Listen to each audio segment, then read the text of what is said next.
Welcome to Funky's World, and as you can hear, I don't feel good. But you know what, it's okay, because I'm doing this anyway. It's a genealogy video. Now, I was looking through this book.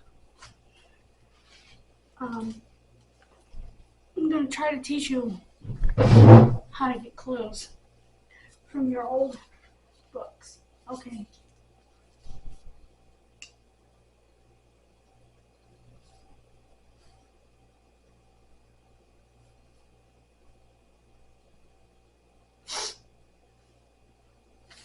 Right here, for instance,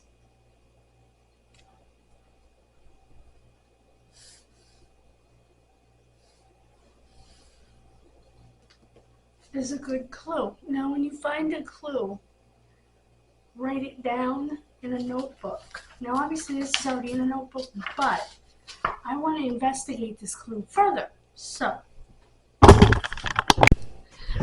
I'm back. Okay. Now, this clue, I want to show you how I have this set up, because this is going to be probably the easiest way to do this. I'm doing a tutorial, I might as well show you everything. Let me look here. Sorry guys, I know this is a little bit of a rough ride. There we go. Okay, now, see these two notebooks? I have them side by side, because this is the clue over here. And this is the blank paper I'm going to write it on. So we know that Lizzie Lockwood died, according to this, 2/25/1948.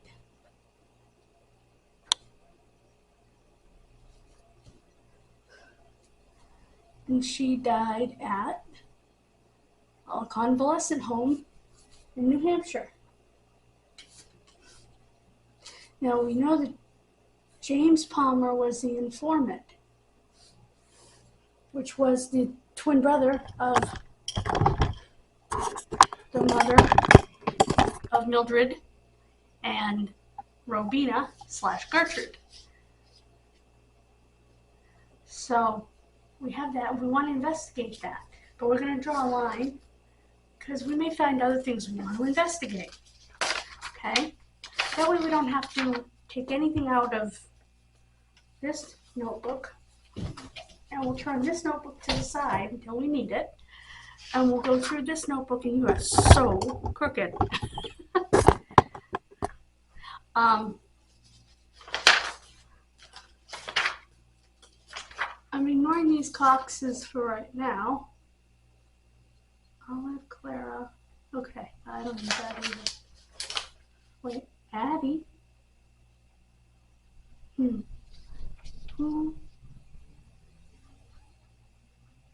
Okay, this is my mother's handwriting. Oh, I know who that is. Okay. Then we have more of my mother's handwriting. I love her handwriting. I want to show you her handwriting if I can. I don't know whether it'll focus. Focus! But anyway. So these are when we went to Connecticut, this particular group. Another thing, if you think of something you need to look up, like I'm still looking for John Wilson's obituary or death certificate in California. Now, finally did find his second wife's name, which was a small miracle, but I still would like to find that information. Okay, this is Embleton. This is James Dalzell. And Mariah Louise. I also would like to find out how their daughter died at the age of 10. James Dalzell and Mariah Louise. Their daughter died at the age of 10.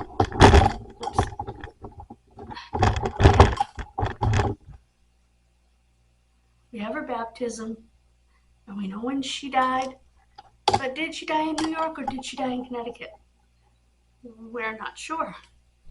But her name was Margaret Dalzell. And she died the 5th of August, 1893, and she was born in 1883. The son died as a baby. I think he died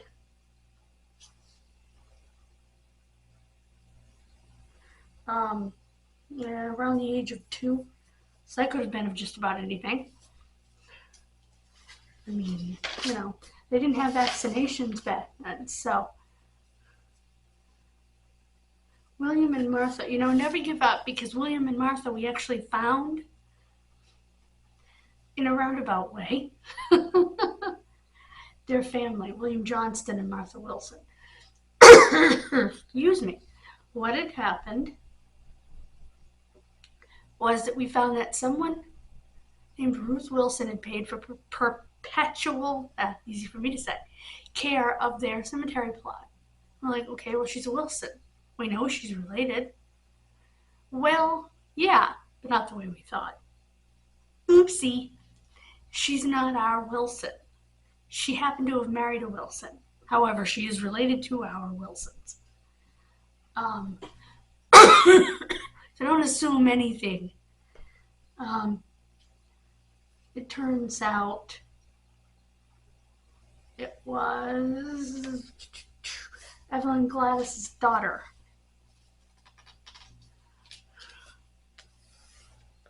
And I got a lot of pictures from them over emails I no longer possess, but I still have some of the pictures that I got.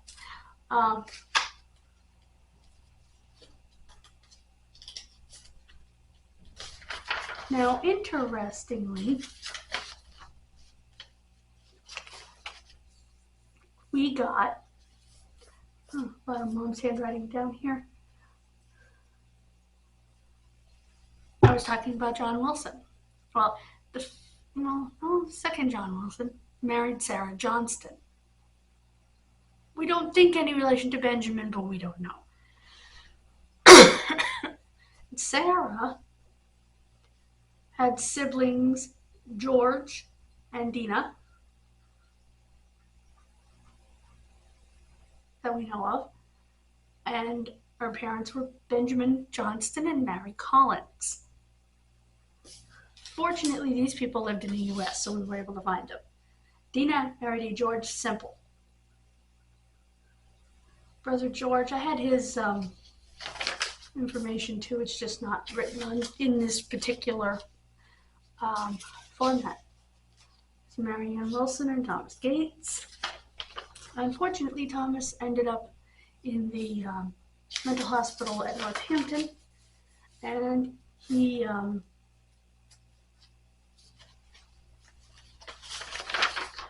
died there. What's really terrible is that he died on Halloween 1928 in a mental hospital. Could you get any more horror movie than that?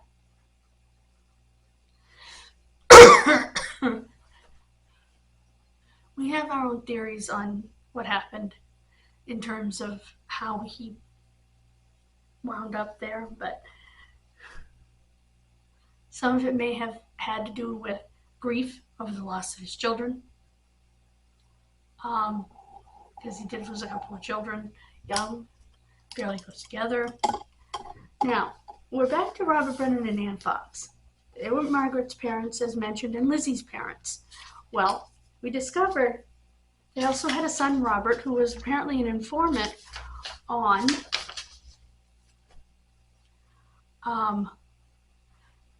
Margaret's husband, James Wilson's death. We have never been able to find a single solitary record of Robert Brennan, which is weird. Now, Sarah Wilson married William Lindner. Lindner, and yeah. So another mystery. And see, you can go through, that's the beauty of going back through records, even ones that you hand wrote, is because you can find mysteries that you haven't yet solved.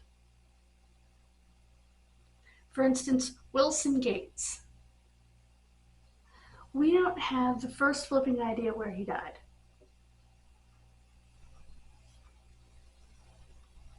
And his tree does one of these. Let me put, I think it's as twisted and weird as I can put them. Like that. And just, yeah, like that. It's insanity. Ow. Sorry, my left pinky's bad.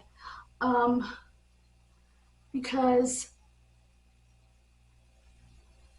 his daughter Dorothy ended up moving to Los Angeles. His wife, she was born to another family member and took on her stepfather's name. So her mother wasn't married when she had her. So she had her mother's name and her stepfather's name, Ida Mae Metcalf Packard. Well, the Metcalfs were related through the Kennedys. And Jane Kennedy would have been Wilson Gates' great-grandmother. Actually, it would have been his... No, it would have been his grandmother. Jane Kennedy would have been his grandmother. So, he married his cousin, I think. It's really strange, but still don't know where Wilson Gates died. So let's write down Wilson Gates. He was born in November of 1888, okay, in Enfield, Massachusetts. I wonder if I can find the birth record and prove whether his first name was Wilson at birth.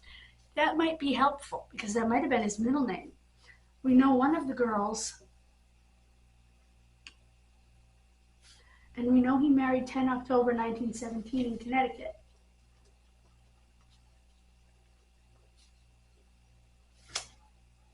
In East Windsor, Connecticut. And it appears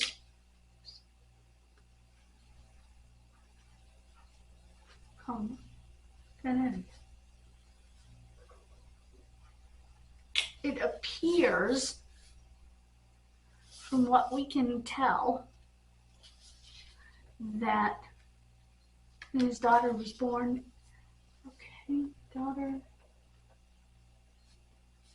born 22 October 1892.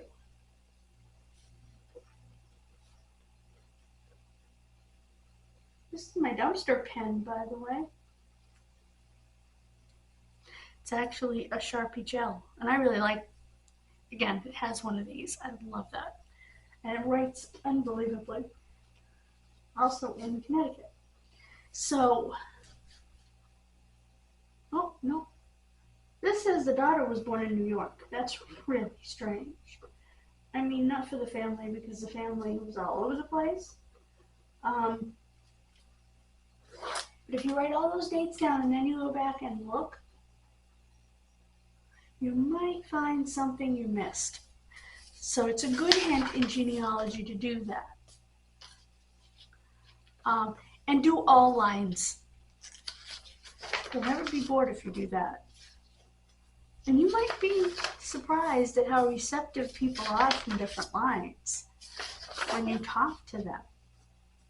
Yes, sometimes you're going to get an idiot, but for the most part, holy cow.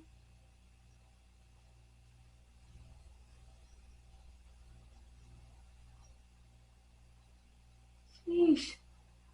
This handwriting is terrible. I think it's mine. Oh boy. Anyway.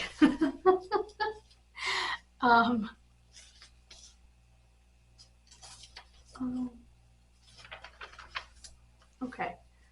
This mom's. Now, I need to make sure that that is in the tree. Uncle Phil's parents. Phileas Gendron's parents. And remember, some people were called by different names. Like if someone in my family started doing genealogy and they didn't know that Uncle Willie was actually Robert, which I think most of my family does, because he was named after his father. If you didn't know that, if you were a cousin somewhere and you were just doing it and you knew Willie, that's what you put in and that's what you'd look for and you'd never find a darn thing. Well, you would probably come up with his obituary because I made a point of doing it Robert, Willie in parentheses, Wilson Jr. Because Robert Wilson Jr. without the Willie wouldn't mean much to people who mattered to him. So they might glance over it and not realize it was him. So I did it that way on purpose. We all have reasons why we write an obituary a certain way. Like with my mother's, I wrote Ella C. Courier Mitchell Wilson. The reason I did that was she always went by Ella C. Wilson for her middle name, Christine. Always. Even her checkbook says Ella C. Wilson. That was how she wrote her name. So, out of respect for the way my mother wrote her name and the way it was on all official documents, you know, whether it was a credit card or it was a, like I said, her checkbook, whatever it was, that is how her name was written. And Courier was the maiden name she grew up with, and Mitchell was the maiden name she was supposed to have, because that was her father's name. And she got something in death that she never got in life, and that was a father. And that was a name. And that was important to me. So they did both names. And they don't do that very often. And I think hers is going to be very helpful from a genealogical standpoint because I chose to do it that way. Everyone is different in terms of, like I said, how they do these things. Death certificates are notoriously unreliable if the family is the informant, only because, and usually it's not, like if it's a brother-in-law or something, they may not know, so it may not be the most accurate information in terms of who the person's parents were, where they were born. For example, the 1990 census was done by our landlady who lived in the home behind our home. We came home, she told us she did it. That thing is going to be such a mess. I'm going to tell you that right now. It's going to be an utter mess. I apologize for my voice. It's the best I can do.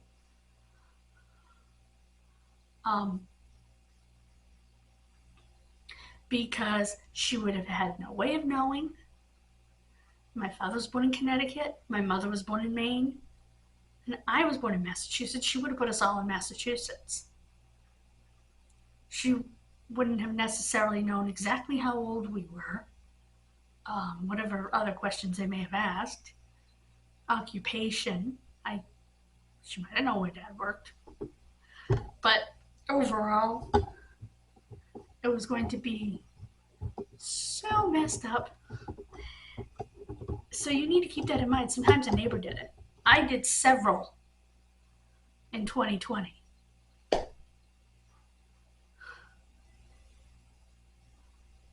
In my own neighborhood.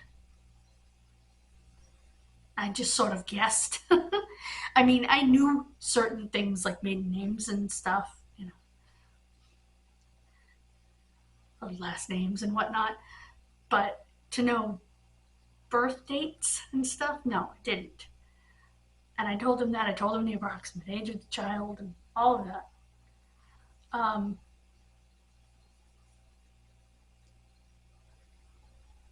Because people had just moved in, just moved out, and so it was pretty confusing. But I know ours is accurate. And in 2010, my dad did. I remember him sitting at the table doing it. Was it 2010? No, it was 2000. I remember him sitting at the table doing the other house. 2010, Mom and I did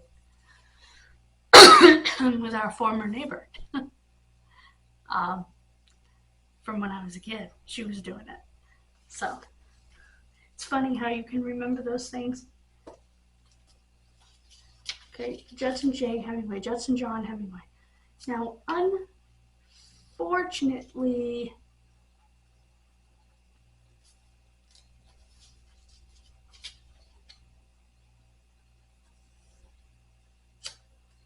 Judson John Hemingway, we know is buried, and this is another frustration that you'll come up with, is we know he's buried in St. Denis's Cemetery, where I showed you. Unfortunately, we don't know exactly where. And the funeral home that did his funeral, that did a lot of the funerals at that time, was one called E.E. Young. And they're impossible to track down any records from, because they don't seem to exist anymore. So, not even in another name. Right now I'm working on, you talk about, frustrating. I'm working on getting a hold of a cemetery that seems to have had their number shut off. Okay. Not cemetery, I'm sorry. A funeral home. Seems to have had their number shut off. Okay, you've been in business through two families through 100 years. How the hell is your phone number disconnected?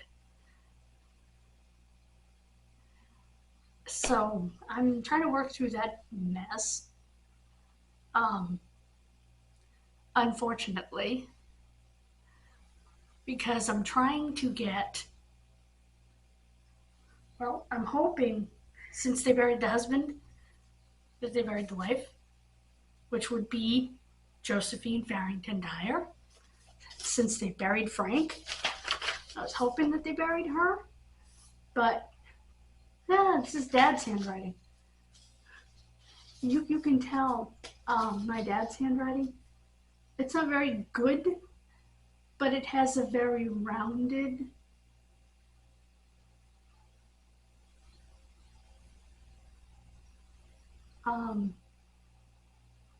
nest to it. I'll show you if it will focus on it. That's Dad's handwriting. Like I said, it has like a roundedness to it. I don't know if you can see it very well, but I'm gonna drink this, but I got two ginger ales, but I want to let them sit for a bit. I don't want them to explode.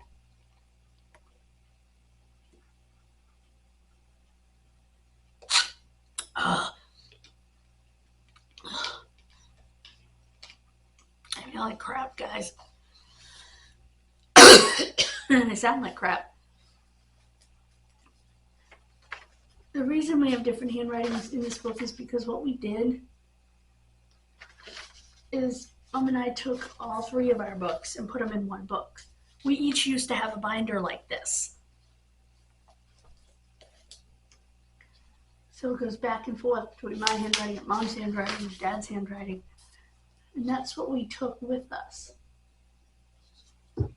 Here's a girl's name I really like. Dinah. D-I-N-A-H. Dinah Ann Wilson. I like the name Dinah. And I know a lot of people will be going, oh, don't name your kid Dinah. Well, don't worry. I wouldn't. I just happen to like the name. Donalda. Now, it's interesting if you go back in your family, you might find a name you absolutely fall in love with and decide to name your kid that name. I never found, oh, he's more Dad. Who's this? Wait, what? I just found something.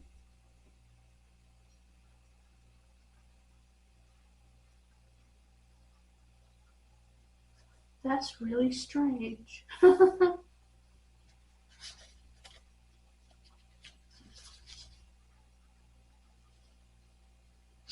Anyway. Oh, here's a Kennedy that Dad found.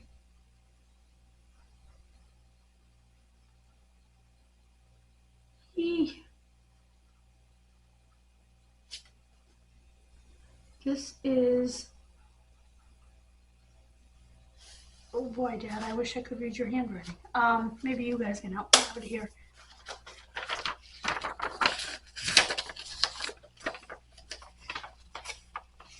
Where is it? This one. If I could get it to focus. Why will this not focus? Anyway, maybe it looks better on screen. I'll have to see. But I can't quite make out Dad's writing. But it's a Kennedy from County Armagh. Oh, wait a minute. Marion Heron. I know who this is. Oh, okay. The mother's Marion Heron. I was able to read that, so I know who this is. I just have to look into genealogy to see. Boy, they were old when they had that kid. 38 years old. Yikes. Nice catch, Dad. Because that actually is a relative. That's why we took them all down when we were there. Because anyone could be a relative. Anyone that shared any one of our last names, we wrote down. And that's what I recommend you do, by the way. Because you just do not know. Also, you're going to find that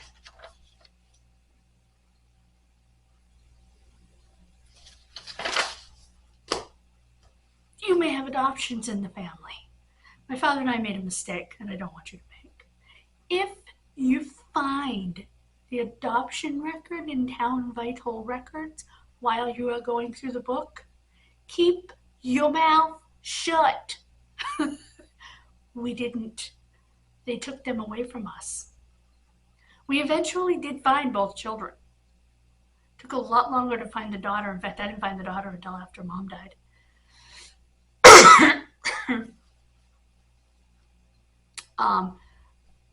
But two of Nelson Hemingway's children were adopted after he and his wife that he married when he was a teenager split up.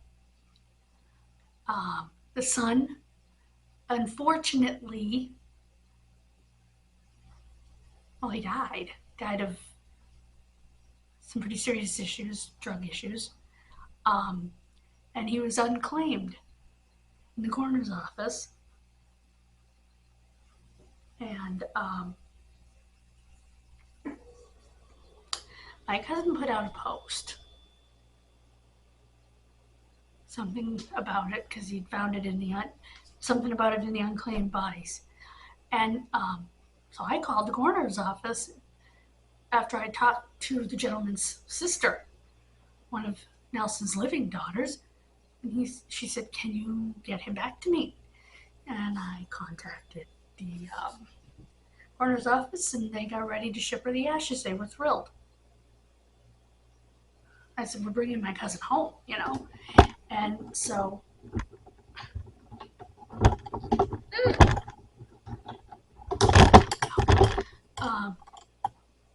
someone else in the family also called. But they were thrilled that he was finally being claimed. I think being unclaimed is almost more sad than being unidentified. And we were still looking for his sister. I found his sister just in the course of working on Ancestry. Her daughter matched my DNA, and we started talking, and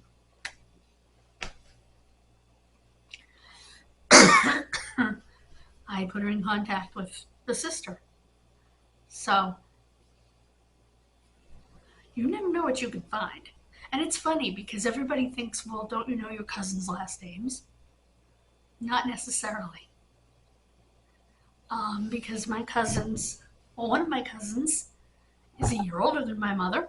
I have another cousin who is the same age as my mother. um, because my father's 3 sisters were so much older than him that, well, Auntie Teresa wasn't as much older as the other 2. Excuse me. And so their kids were much older. So as a result, some of them were actually older than my mother, who's 10 years younger than my father. And they grew up on the other side of the country. So I didn't know their married names, you know, my female cousins. I didn't know Linda Jean's married name. I didn't know Cheryl's married name.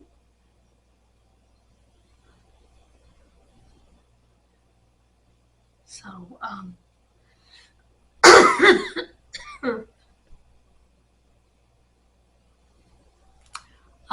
when you begin matching your cousin's children and you realize, oh, that's who that is.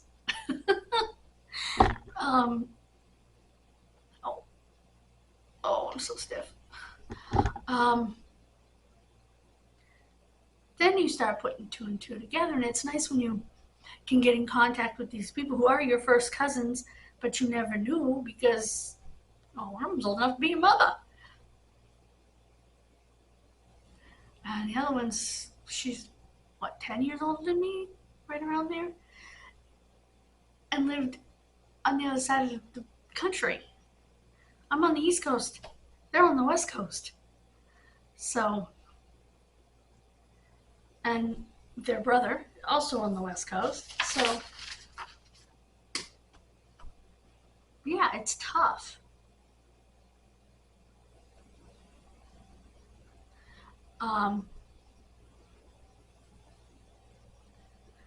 When you don't live in the same area, you know?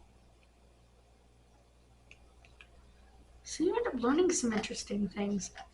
It has been helpful to me in the patients front that my father's first cousin, also David Wilson, David B. Wilson, because he was given his grandmother's maiden name as a middle name, Burgess. And which gives me even more, well, gives even more credence to the fact that that was her name. First name, who knows, because they went by middle names. But I do think her name was Burgess. The more I think about it. Now, these are checked off, I think, because they're in the genealogy. I could be wrong. There's Charlotte. These are ones from Sutton, and these are my mother's handwriting, for sure.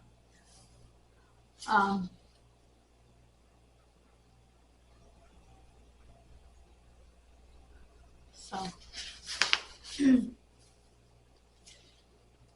aren't too bad.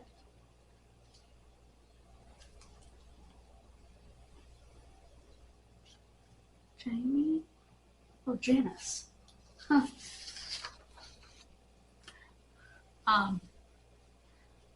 So, yeah. And you don't want to get stuck on particular rabbit holes either. That's why it's good to have a book where you can sit down and write down the things you want to look up. And take a day and look up each different, you know what I mean? Don't try to do the whole book in a day. Yikes. I mean, you'll go crazy.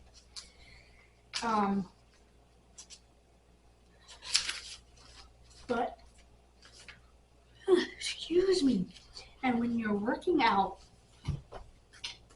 where someone in your DNA is a match, your best bet is not doing a family group sheet for them. It's doing a tree. If they have a tree, all the better, because you can go through, and if you recognize a name, you can have both trees up at the same time in different tabs and going back and forth, which I have done. I have spent hours doing that to find the name that I'm looking for. oftentimes I do find it. Or the connection that I'm looking for where we have the same name. That's what I did with the Vashons, and I'm not through with that. And that's what I've done with other ones as well. Oh, I have to write down that I want to look up the Eldridge connection. E-L-I-D-G-E.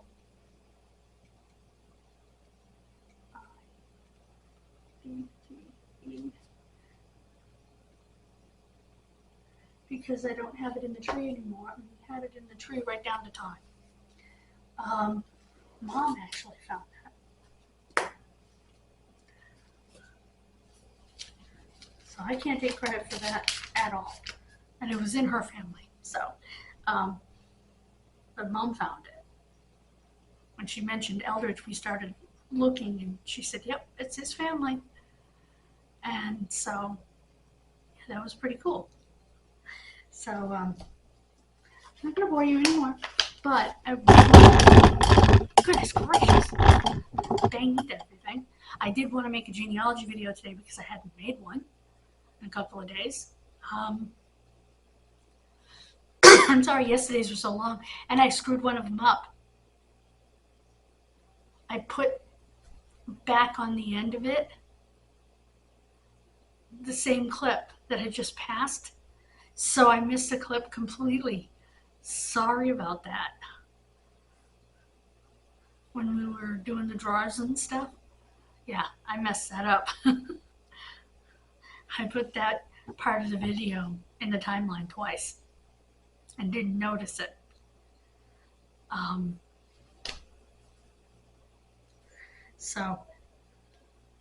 And I can't fix it because it's gone. I have to keep deleting things off the computer.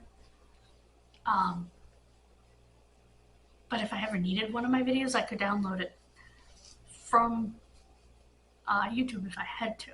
Don't want to, but my computer is too small to deal with that. So to hold on to all of them, it runs out of space so fast.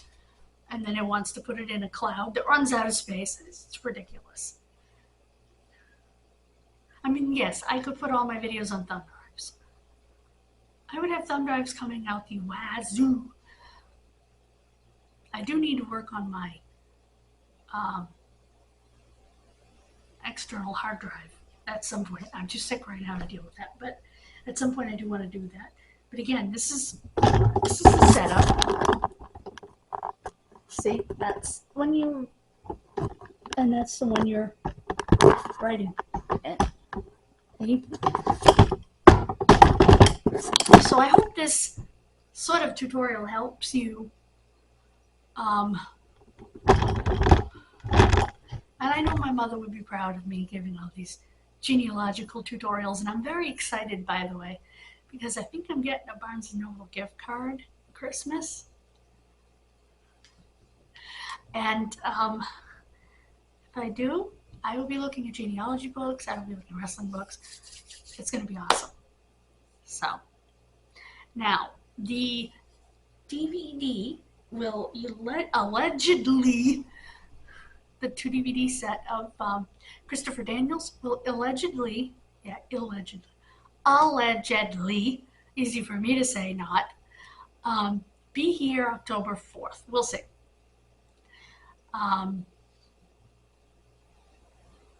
But I have all the contact information I need.